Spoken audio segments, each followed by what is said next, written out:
रोजेदार भाइयों उठिए, माँ बहनों उठिए, सहरी बनाइए, लोगों सहरी कर लीजिए। सहरी का टाइम खत्म होने में 1 घंटा बाकी है, फिर 10 मिनट बाद चिल्लाएंगे, 50 मिनट बाकी है, नज़म पढ़ेंगे, नात पढ़ेंगे, हम्द पढ़ेंगे। ये सारी की सारी चीजें तकलीफ देने के ज़िम्न में आती हैं। किसने आपको अथॉरिटी दी और पावर दिया कि आप रात में 2 बजे माइक पे चिल्लाएं और आप इसको सवाब का काम समझते हैं? कौन सी हदीस में आया है कि आप लोगों को रोजे के लिए उठाएं? रोजा रखना फर्ज है, रोजे के लिए उठाना किसी हदीस में नहीं आया है। रोजे के लिए उठाते हो? कभी फजर की नमाज के लिए लोगों को रात के 2 बजे से उठाया है? माइक पकड़ के कहिए लोगों, फजर की अजान होने में 1 घंटा बाकी है, उठिए उठिए, फिर 50 मिनट बाकी है, उठिए, 40 मिनट बाकी है, उठिए। अरे नमाज ज्यादा अफजल इबादत है या रोजा? आप भी कहेंगे नमाज, नमाज के लिए तो आपने कभी नहीं उठाया, फिर रोजे के लिए आप उठाएंगे? और माफ कीजिएगा, सबके ऊपर रोजा फर्ज नहीं होता है। आप रोजेदारों को उठा रहे हैं ना, लेकिन वो बूढ़ा आदमी भी आपके चीखने और चिल्लाने से नींद में डिस्टर्ब हो जाता है उसकी, जिसके ऊपर रोजा है ही नहीं, इतना बूढ़ा हो चुका है कि वो रोजा रख ही नहीं सकता है। डॉक्टरों ने रोजा रखना मना कर दिया, 90 साल की उम्र है, अब वो रोजा नहीं रख सकता है, फिदिया देगा, एक मिस्कीन को खाना खिलाएगा, उसके ऊपर बस यही है। अब आप रोजे के लिए उठा रहे हैं तो वो भी उठ रहा है। कितने लोग ऐसे, एक तो मेरे पास आया लखनऊ में कि मौलाना हमारी मस्जिद में इतनी जोर जोर से चिल्लाते हैं कि मेरा बाप जिसकी उम्र 85 साल की हो चुकी है और बीमार रहता है, मुझे नींद की गोली देना पड़ती है डॉक्टर की लिखी हुई।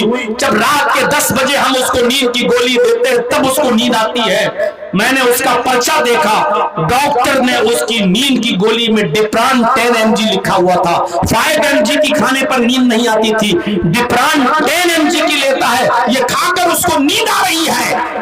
कहा मौलाना जब आवाज आती है मस्जिद की तो मेरा बाप जाग जाता है और उसके बाद पूरी रात वो तड़पता है, वो मचलता है, फिर उसको नींद नहीं आती है, वो ब्रेन दिमाग डिप्रेशन का शिकार है, बड़ी मुश्किल से तो वो सोता है। लेकिन रात के 2 बजे ये लोग चीख चीख कर हमारे बाप को जगा देते हैं। इसको दीन का काम आप समझते हो कि रात के 2 बजे उठ गए और चिल्ला रहे हैं और बूढ़े की नींद में डिस्टर्ब हो रहा है?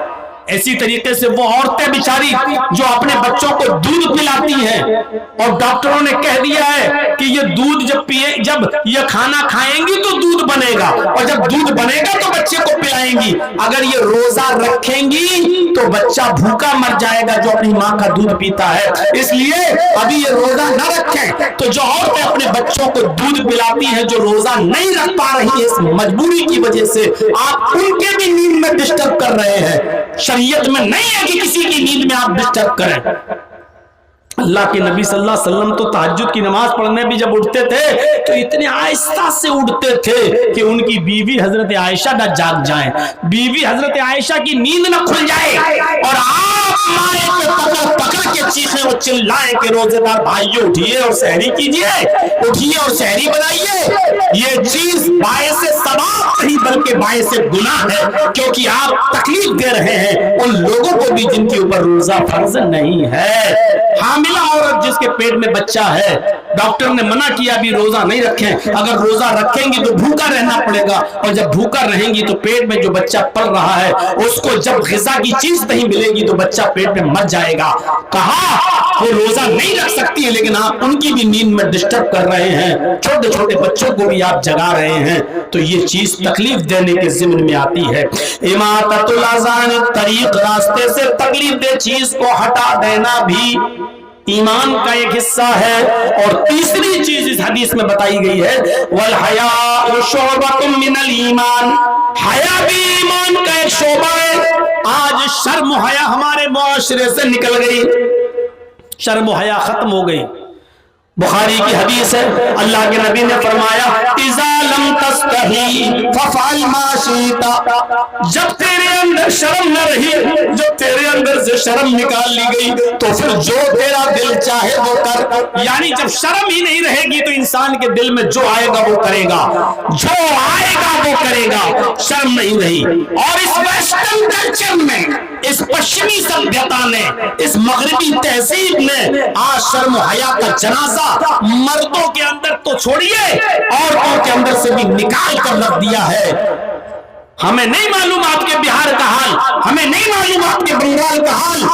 آئیے ہمارے اتر پردیش کی طرف اور لکھنؤ کی سرزمین پر بڑے بڑے حاجی, بڑے بڑے نمازی, بڑے بڑے قاری, بڑے بڑے حافظ, بڑے بڑے ملا اور مولویوں کی لڑکیاں انسٹاگرام پر ریل بنا رہی ہیں, سر سے دوپٹے اتر چکے ہیں, اسکرٹ پہن کر اور شارٹ کپڑوں میں ریل بناتی ہے, وہ بھی بے حیائی کے ساتھ اور یانیت کے ساتھ, اور ننگی ننگی ریل بناتی ہیں, بےہودہ ریل بنا رہی ہیں. اور جب حاجیوں, نمازیوں, ملا اور مولویوں کی لڑکیوں کا یہ حال ہے تو پھر بڑے بڑے امیروں کی لڑکیوں کا حال کیا ہوگا, امیر زادیوں کا حال کیا ہوگا, ماڈرن کلچر میں پلنے والی لڑکیوں کا حال کیا ہوگا. ویسٹرن کلچر نے, پشچمی سبھیتا نے, مغربی تہذیب نے آج ہماری لڑکیوں کو اتنا بے شرم بنا دیا ہے. تصور کریں آپ, گھر میں رہنا ان کو بکواس لگتا ہے, گھر میں رہنا کہتی ہیں چار دیواری میں قید کر کے رکھ دیا ہے. واہ میری بیٹیوں, واہ میری قوم کی بچیوں, واہ میری قوم کی بہنوں, اپنے گھر میں رہ کر اپنے باپ کے لیے کھانا بنا دینا شرم کی بات ہے, اپنے بھائی کے لیے کھانا بنا دینا شرم کی بات ہے. ایئر ہوسٹس بن کر ہوائی جہاز میں, ایروپلین میں پیسنجرز کو کھانا سرو کرنا ترقی کی بات ہے. واہ, یہ کون سی عقل پسندی ہے اور عقل کا دائرہ ہے کہ تم اپنے بھائی کے لیے کھانا بناؤ تو یہ ذلت سمجھتی ہو, اپنے گھر میں اپنے باپ کے لیے کھانا بناؤ تو اس کو تم اپنی انسلٹ سمجھتی ہو, اور تم جب ایئر ہوسٹس بن جاؤ تو پیسنجرز کے سامنے کھانا سرو کرو, بریک فاسٹ سرو کرو تو تم اس کو اپنے لیے ترقی کی راہ سمجھتی ہو. اپنے گھر میں اپنے بھائی اور بہنوں کے کپڑے دھل دینا اور صاف کر دینے کو تم اپنے لیے شرم سمجھتی ہو, اور ہاسپٹل میں نرس کا کام کر کے مریضوں کا زخم صاف کر دینا اور دوسروں کے کپڑوں کو دھل دینا, اس کو تم اپنے لیے قابل فخر سمجھتی ہو. اس ویسٹرن کلچر نے ہماری ماں بہنوں کی عقلوں پر کیسا ڈاکہ ڈالا ہے. اللہ کے نبی نے سچ فرمایا, اذا لم تستحی فافعل ما شئت, جب شرم و حیا نہیں رہی تو جو تیرا دل چاہے وہ کر. ہم اہل حدیث ہیں, ہمارے یہاں عورتوں کا مسجد میں نماز پڑھنے آنا جائز ہے, بلکہ اللہ کے نبی نے یہ بھی فرمایا کہ اگر تمہاری عورتیں مسجدوں میں نماز پڑھنے آنا چاہے تو ان کو مسجدوں میں نماز پڑھنے سے مت روکو, اگر وہ آنا چاہیں تو آنے دو, لیکن اس کے باوجود, اس کھلی ہوئی اجازت کے باوجود اللہ کے نبی کیا کہہ رہے ہیں, اے عورتوں تمہارے لیے گھر میں نماز پڑھنا مسجد میں نماز پڑھنے سے زیادہ افضل ہے. عورتیں مسجد میں آ سکتی ہیں نماز پڑھنے, عورتیں مسجد میں جا سکتی ہیں نماز پڑھنے. عورتوں کو اگر وہ اجازت مانگے اپنے بھائیوں سے, اپنے باپ سے شادی سے پہلے اور شادی کے بعد اپنے شوہر سے, میں مسجد میں نماز پڑھنے جانا چاہتی ہوں, تو نہ شوہر کو روکنے کا حق ہے, نہ باپ کو, نہ بھائی کو. مسجد میں اگر نماز پڑھنے جا رہی ہیں تو ان کو مت روکو. اللہ کے نبی نے کہا اجازت دے دو, وہ مسجد میں نماز پڑھنے جا سکتی ہے. اس اجازت کے باوجود اللہ کے نبی کیا کہہ رہے ہیں, عورتوں کا مسجد, گھر میں نماز پڑھنا مسجد میں نماز پڑھنے سے افضل ہے. اور جب اللہ کے نبی یہ کہہ رہے تھے اس وقت بھی عورتیں مسجد میں نماز پڑھنے آیا کرتی تھی, کیونکہ ان کا عقیدہ یہ تھا کہ ہم نبی کے پیچھے نماز پڑھیں گے تو ہمیں کتنا ثواب ملے گا, ہم محمد رسول اللہ کے پیچھے نماز پڑھنے کا شرف ہمیں حاصل ہو رہا ہے. نبی کے اس حدیث کے بعد, کہنے کے بعد کہ عورتوں کا گھر میں نماز پڑھنا مسجد میں نماز پڑھنے سے افضل ہے, یہ کہنے کے بعد بھی میرے بھائیوں, اس کے باوجود بھی اللہ کے نبی صلی اللہ علیہ وسلم نے اجازت دی کہ عورتیں مسجد میں آ سکتی ہیں اور جاتی تھیں. عورت کا گھر میں نماز پڑھنا مسجد میں نماز پڑھنے سے افضل ہے، پھر برآمدے میں نماز پڑھنا کھلی صحن میں نماز پڑھنے سے زیادہ افضل ہے، پھر گھر کے کمرے میں نماز پڑھنا جہاں وہ اپنے شوہر کے ساتھ سوتی ہے، جہاں وہ اپنے شوہر کے ساتھ رہتی ہے، اور رات میں وہ روم بند کر لیا جاتا ہے، تنہائی والا روم، بیڈ روم جس میں وہ سوتی ہے، اس بیڈ روم میں اس کمرے میں نماز پڑھنا گھر کے برآمدے میں نماز پڑھنے سے افضل ہے۔ سب دیکھ رہے ہیں آپ؟ ترتیب دیکھیے، ترتیب۔ عورت کا اپنے گھر میں نماز پڑھنا مسجد میں نماز پڑھنے سے افضل ہے، کیونکہ وہ مردوں سے دور رہے گی۔ اب گھر میں بھی نماز پڑھنا ہے تو برآمدے میں نماز پڑھنا صحن میں نماز پڑھنے سے افضل ہے، کیونکہ صحن کھلا ہوا ہوتا ہے، آنگن کھلا ہوا ہوتا ہے، اور برآمدہ گھر کے ایک سائیڈ میں ہوتا ہے، تو گھر کے برآمدے میں نماز پڑھنا صحن میں نماز پڑھنے سے افضل ہے۔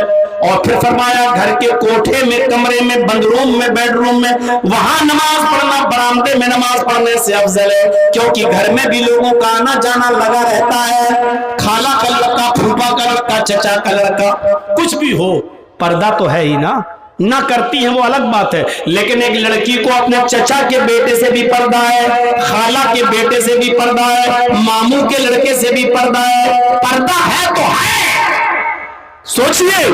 تو اس لیے ان لوگوں کا تو آنا جانا لگا رہتا ہے۔ جب عورت اپنے بند کمرے میں اور بند روم میں نماز پڑھے گی تو ظاہر بات ہے کہ ان لوگوں سے بھی اس کی ملاقات نہیں ہوگی۔ تو فرمایا کہ عورت کا بند کمرے میں نماز پڑھنا کھلے ہوئے برآمدے میں نماز پڑھنے سے زیادہ افضل ہے، کیونکہ وہ مردوں سے اتنی زیادہ دور رہے گی۔ یہ شرم و حیا بتائیے عورت کی۔ عورت سے کہا گیا جتنا تم مردوں سے دور رہو گی اتنا زیادہ تمہارے لیے فائدے مند ہے، اچھا ہے۔ اور ایک اور حدیث سے آپ اندازہ لگائیے، اللہ کے نبی صلی اللہ علیہ وسلم فرماتے ہیں کہ مسجد میں جو لوگ نماز پڑھنے آتے ہو ان کو آپ نے فرمایا کہ اگلی صف، پہلی صف تمہارے لیے ثواب کے اعتبار سے سب سے افضل صف ہے، سب سے افضل صف ہے۔ اور جو لوگ پہلی صف میں نماز پڑھنے کا ثواب کتنا ہے یہ نہیں جانتے، اگر ان کو معلوم ہو جائے، آئے لوگوں اگر تمہیں یہ معلوم ہو جائے کہ اگلی صف میں نماز پڑھنے کا ثواب کتنا ہے تو تم لوگ لڑنے لگو گے اگلی صف کے لیے، اگلی صف کے لیے، پہلی صف کے لیے لڑنے لگو گے، قرآن اندازی کی نوبت آ جائے گی، پرچیاں پھینکی جائیں گی پہلے صف میں نماز پڑھنے کے لیے۔ گھر سے تم 2-3 گھنٹہ پہلے نکلو گے کہ مسجد میں اگلی صف کہیں بھر نہ جائے، اتنا ثواب ہے پہلی صف میں نماز پڑھنے کا۔ لیکن اللہ کے نبی عورتوں سے کیا کہہ رہے ہیں؟ آئے مستورات، آئے عورتوں کی جماعت، یہ اگلی صف میں نماز پڑھنے کا ثواب مردوں کے لیے ہے۔ خیر صفوف الرجال اولها وشرها آخرها، مردوں کی پہلی صف ثواب کے اعتبار سے سب سے بہتر ہے، وشرها آخرها، اور آخری صف، پچھلی صف سب سے بری صف ہے ثواب کے اعتبار سے مردوں کی۔ لیکن عورتوں سے کیا کہہ رہے ہیں؟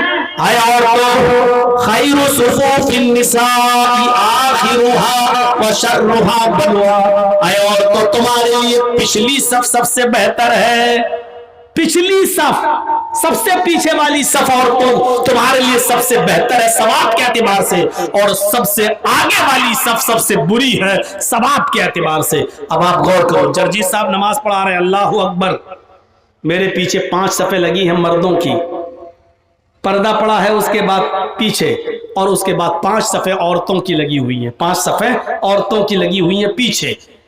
پہلی صف میں مرد ہیں، مرد کی پہلی صف ثواب کے اعتبار سے سب سے بہتر ہے، 5 صفیں پوری ہو گئی۔ مردوں کی پچھلی صف سب سے بری ہے ثواب کے اعتبار سے، سب سے کم ثواب۔ اس کے بعد پردہ پڑا ہے، پردہ، اس کے بعد عورتوں کی صف لگی ہے، 1 2 3 4 5، 5ویں صف جو سب سے پیچھے ہے عورتوں کی، وہ ثواب کے اعتبار سے سب سے اچھی صف ہے۔ سب سے زیادہ ثواب کس عورت کو ملے گا جو سب سے پیچھے والی صف میں ہے، اور سب سے کم ثواب کس کو ملے گا جو سب سے آگے والی صف میں ہے۔ عورت کو پچھلی صف میں سب سے زیادہ ثواب ملے گا، کیوں؟ کیونکہ وہ مردوں سے اتنی ہی زیادہ دور ہے۔ پہلے تو عورتوں کو چاہیے کہ وہ گھروں میں نماز पढ़ें, लेकिन अगर मस्जिद में आना चाहे तो इजाजत है, चलो आ गई। आने के बाद भी याद रखो कि तुम्हारी पिछली सब सबसे बेहतर सब है। ये शर्म हया बताई है औरत को इस्लाम ने कि तुम मस्जिद में भी आओ जहां अच्छे लोग आते हैं, नेक लोग आते हैं, और कोई कितना भी बड़ा कमीना, कितना भी बड़ा बदमाश किस्म का इंसान ही क्यों ना हो, लेकिन वो मस्जिद में तुम्हारे साथ गलत काम नहीं कर सकता। मस्जिद का अदब व एहतराम इतना तो है उसके अंदर, जो मस्जिद में तुम्हारे साथ गलत कर ही नहीं सकता, तुम्हारी इज्जत पे डाका डाल ही नहीं सकता, इसके बावजूद कहा कि तुम्हारी पिछली सब सबसे अफजल है क्योंकि तुम उनसे दूर हो। तो बाजारों में जाने की इजाजत किसने दे दी? शादियों में मर्द और औरतों को एक साथ खाने की परमिशन कहां से मिल गई? और 10 साल से बड़ी लड़की को कॉलेज में, यूनिवर्सिटी में लड़कों के साथ बैठकर एक ही बेंच और एक ही क्लास में पढ़ने की परमिशन कहां से मिल गई? और कॉलेज की कैंटीन में एक साथ चाय पीने की परमिशन कहां से मिल गई? मेरे भाइयों, इन तमाम चीजों पर गौर करो। अल्लाह के नबी सल्लल्लाहु अलैहि वसल्लम ने फरमाया, शादी के मौके पर भी लड़की से जबरदस्ती मत कहो निकाह कबूल किया। कहलवाया जाता है ना, लड़के का निकाह होने से पहले लड़की से पूछा जाता है कि फला लड़के के साथ तुम्हारा निकाह हो रहा है, तुमने कबूल किया क्या? तुम्हें लड़का कबूल है? तो बेचारी बोलती नहीं है शर्म की वजह से, तो जबरदस्ती ये कठमुल्ला जो जाते हैं जाहिल, ये जबरदस्ती कहलवाते हैं। उसमें एक वकील होता है, 2 गवाह होते हैं, कबूल किया?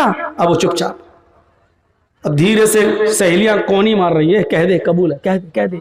अब उसकी सहेलियां जब कहती है तो वो कहती मैंने कबूल किया। तो वकील पूछता है गवाहों से, इसने जो मुंह चलाया है तुमने सुना? अगर वो गवाह कह दें कि नहीं सुना, तो उस लड़की से कहा जाएगा इन दोनों ने सुना नहीं, जरा जोर से बोलो। तब वो जोर से बोलेगी मैंने कबूल किया। क्या सुना? कि हाँ। तब निकाह माना जाता है। जाहिलो, तुम्हें कि बंदरों के हाथ में जब से उस्तरे मिल गए ना, तो शेविंग के बजाय गर्दन काटना शुरू कर दी है दीन की। ये हाल है। अल्लाह के नबी ने कहा कि ये इजाजत का तरीका है ही नहीं। अरे शादी वाले दिन लड़के की तरफ से कपड़े आते हैं लड़की को, और लड़की की तरफ से कपड़े आते हैं लड़की वालों की तरफ से लड़के के लिए। इजाजत का, लड़की की इजाजत है या नहीं, उसका सबसे अच्छा तरीका यह है कि जिस दिन शादी है लड़की की, बारात आ रही है, लोग आ रहे हैं, उस दिन लड़के की तरफ से दिए हुए कपड़े अगर लड़की खुशी खुशी पहन लेती है तो समझ लो कि इजाजत है, उसने पहन लिए कपड़े, इसका मतलब यह है कि लड़की राजी है। अब क्यों कहलवा रहे हो कबूल है कबूल है कबूल है, क्यों कहलवा रहे हो? और ज्यादा से ज्यादा एक बार पूछो फलां के साथ तुम्हारा निकाह किया जा रहा, कबूल है? वो खामोश रहेगी। अल्लाह के रसूल ने फरमाया इज़्नुहा सिमातुहा, उसकी खामोशी ही उसकी इजाजत है। मत कहलवाओ कबूल है, दस्तखत कराओ चल दो। नहीं बोली साहब सुना, अरे उसने खामोशी अख्तियार की है ना, यही खामोशी उसकी इजाजत है। ये है शर्म हया औरत की। जो लड़की शादी के मौके पर भी ये ना कह सके कि मुझे निकाह कबूल है या वो लड़का कबूल है, इतनी शर्म हया बताई है अल्लाह के नबी ने। लेकिन ये रात के 1 बजे भी अभी जाइएगा ना, तो अभी भी हैं चोंचे चल रही होंगी मोबाइल पे, हेलो आई लव यू, ये वो, जैसे कबूतर होते हैं गुड़ गुड़ करते हैं, ऐसी इनकी चोंचे चल रही होंगी। और अभी भी रात भर बातें कर। गौर करो ये बेशर्मी किस हद तक बढ़ गई। शादी जो एक हलाल रिश्ता, शादी जो एक पाक रिश्ता, निकाह जो एक पाकीज़ा तरीका है मियां बीवी के मिलने का, उसमें भी इतनी शर्म हया बताई कि लड़की नहीं बोल पा रही है तो खामोशी ही को इजाजत मान लो, मत बुलवाओ जबरदस्ती। सोचो उस रिश्ते में भी ये कहा है जो जायज है, उसमें भी ये कहा कि मत निकलवाओ कहलवाओ उनसे, खामोशी है तो बस इजाजत है। ऐसी लड़की कितना मुंह चलाती हैं, कहां थे हम तो 1 घंटे से इंतजार कर रहे थे, 2 घंटे कहां गए, भूल गए। ये लड़कियां आज इस तरीके के जुमले अदा कर रहे हैं। शर्म हया आज मेरे भाइयों नीलाम हो चुकी है। इसलिए हमारी माँ बहनों को चाहिए कि शर्म हया का लिबादा ओढ़े। काफी है मेरे भाइयों 1.5 घंटे से ज्यादा की ये तकरीर, और ईमान के ये 3 दर्जे जो मैंने आपके सामने रखे हैं। हम 10 मिनट आपके पास बैठेंगे मेरे साथियों, इस इदारे के लिए जो बड़ी मेहनत से यहाँ के असातिज़ा ने चलाया है, और अल्लाह करे